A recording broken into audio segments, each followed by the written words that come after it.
ہم تو ان کو پریس کانفرنسز تک پی ٹی وی پہ چلا رہے ہیں، تو ان کو تو لیول پلینگ فیلڈ دی ہوئی ہے۔ اس طرح کی باتیں دکھانے کے لیے یہ کیا جا رہا ہو کہ یہاں تو کوئی تعصب نہیں ہے، کیونکہ ججز کے ریمارکس بڑے سخت آ رہے ہیں، نگران حکومت کے حوالے سے بڑے سخت ریمارکس آئے ہیں، میاں گل حسن اورنگزیب کے بڑے سخت ریمارکس آئے۔ لیکن ناظرین کرام، حقیقت یہ ہے کہ اس ملک کا نظام ایسا ہے کہ کچھ لو اور کچھ دو لازمی چلتا ہے۔ یہ بات تو طے ہے کہ یہ لوگ عمران خان سے ڈیل مانگ رہے ہیں، عمران خان ان سے ڈیل کرنا نہیں چاہتے، نہ وہ مانگ رہے ہیں، یہ عمران خان سے ڈیل مانگ رہے ہیں۔ ان کو عمران خان سے کچھ گارنٹیز چاہیے، یہ چاہتے ہیں عمران خان سسٹم سے کچھ عرصہ باہر رہنے کے لیے راضی ہو جائیں، ایک ایکسٹینشن تک راضی ہو جائیں، وہ سسٹم سے باہر رہنے کے لیے، صرف یہ مرضی ہے۔ تو اس میں کوئی دو رائے نہیں ہے، یہ عمران خان سے ایکسپیکٹ کرتے ہیں یا directly indirectly N R O مانگ رہے ہیں۔ کوئی اس کو تسلیم کرے نہ کرے، کوئی ایڈمٹ کرے نہ کرے، یہ بات 100% درست ہے، کیونکہ جس طرح سے حالات بنے ہوئے ہیں، الیکشن سر پر پہنچے ہیں، الیکشن کو تو اب کور کمانڈر کانفرنس میں کہہ دیا گیا ہے کہ ہم سیکیورٹی دیں گے، اس کے بعد پیچھے ہٹنا آسان نہیں ہوگا سیکیورٹی کے نام پر۔ لیکن اگر دہشت گردی بھی ہو جاتی ہے تو غیر معینہ مدت کے لیے تو الیکشن ملتوی نہیں ہو سکتے، سر پہ کھڑے ہیں الیکشن، اور تحریک انصاف ایک سونامی بن کے کھڑا ہے اس گندے نظام کے سامنے، اور پتہ ہے کہ یہ سونامی سب کچھ بہا لے جائے گا، یہ سب کو نظر آ رہا ہے۔ اس کو کہتے ہیں سی بی ایم، یعنی کانفیڈنس بلڈنگ میئرز، شاید عمران خان کو بتانے کے لیے کہ ہم کچھ نرمی کرنے کو تیار ہیں، پارٹی آپ کی الیکشن لڑے گی، آپ تھوڑا سا سٹانس ٹھنڈا کر لیں۔ یہ خبر نہیں ہے، لیکن ہو سکتا ہے، یہ میرا تجزیہ ہے اس ساری صورتحال میں، کہ ڈیل تو ان کو چاہیے، ڈیل تو یہ مانگ رہے ہیں، آج سے نہیں مانگ رہے، 2 سال سے مانگ رہے ہیں۔ کوئی رابطہ ہو ڈائریکٹ یہ ضروری نہیں ہے، کوئی نہ کوئی بندہ بغیر بتائے مشورے دیتا ہے آ کے کہ یہ کر لیں، کسی ملاقات کرنے والے سے ملاقات کی جاتی ہے کہ جا کے یہ بات کرو، پھر وہ بات پہنچا دی جاتی ہے، تو اس طرح کے معاملات چلتے ہیں۔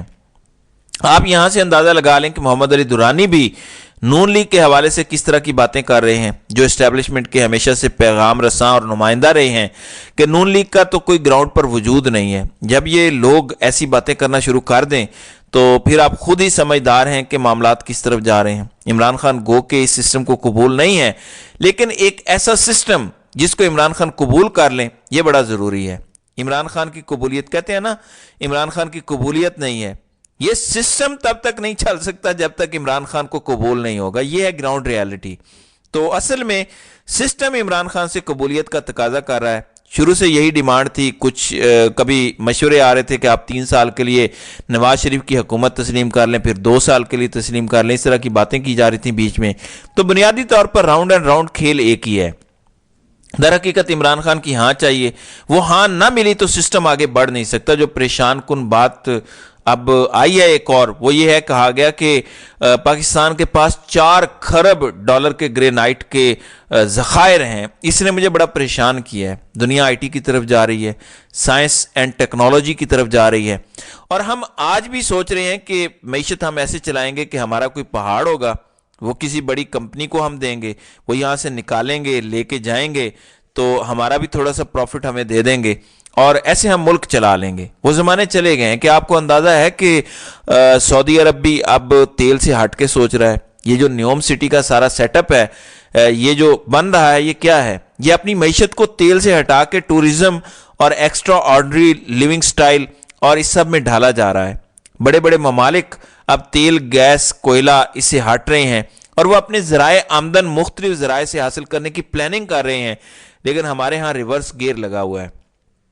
پچھلے 75 سالوں سے یہ پہاڑ بھی ادھر ہیں، یہی ریکوڈک کا سونا ہے، یہی تانبا ہے، یہی گرینائٹ ہے، یہی پنک سالٹ ہے، یہی سب کچھ ہے۔ تو آج تک پاکستان کے سارے مسائل کیوں حل نہیں ہوئے؟